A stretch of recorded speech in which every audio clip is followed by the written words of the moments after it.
Hey everyone, my name's Amanda. I'm the newest dietitian on the AYB staff, the manager of the meal prep program, and a soon-to-be personal trainer. Cooking is my passion, and I'm so excited to share some recipes with you moving forward. Today I'm here to show you an easy 30-minute weeknight recipe for Mexican pumpkin chili. It's simple, affordable, nutritiously dense, and so delicious. Let's get started. I'm using a large, deep stock pot.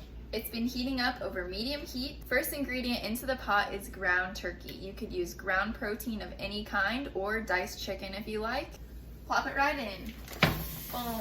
Wait until your meat is about halfway done, then add the following seasoning. We're going for a Hispanic flavor profile. Follow me on this. A teaspoon of salt, a teaspoon each of what I call the twins, garlic and onion powder, teaspoon of chili powder, teaspoon of paprika, teaspoon of cumin, and like a dash or half a dash of cayenne pepper. Muy caliente, a little goes a long way. Now, could you just use a packaged taco seasoning? Yes, of course, but if you do that, make sure you check the label for the sodium content or get one that's salt-free so that you can be in control of the sodium. Make sure it doesn't have any crazy additives or preservatives. It's probably fine.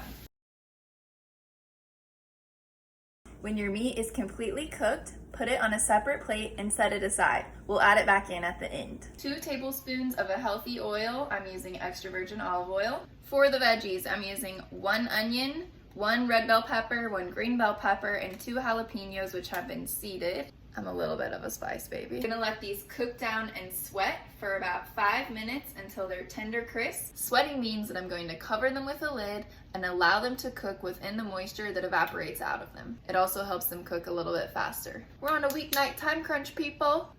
Boop. I've let my veggies sweat for about 7 minutes. I'm gauging the doneness of them by the color of the onions. When onions become translucent, meaning you can see through them, they are cooked. Add a pinch of salt and pepper. When cooking vegetables, it's important not to add salt until the end. Salt prevents browning, and we want good color and caramelization on those vegetables. Now it's time to add a few canned goods. Petite diced tomatoes with no salt added. I'm not draining these.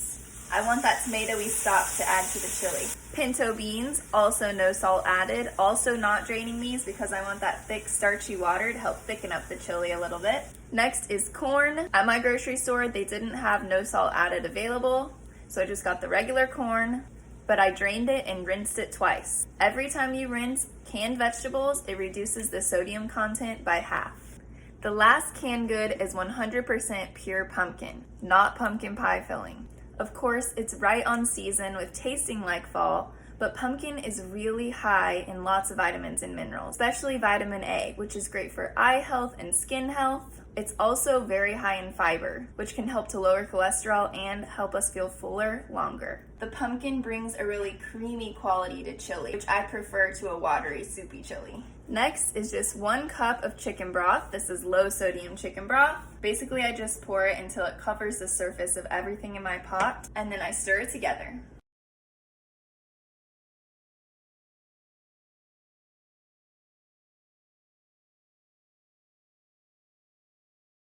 Now I'm going to add back my ground meat.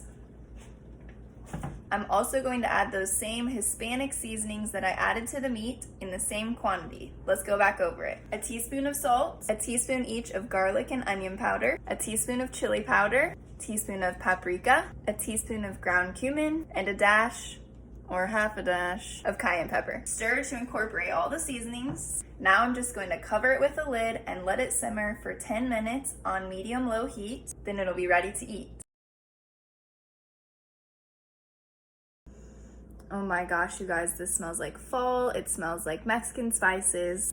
It looks nutritious and delicious, and it only took about 30 minutes. If you're calculating this based on an AYB meal plan, you're looking at 2 carbs, 2 protein, and 1 fat.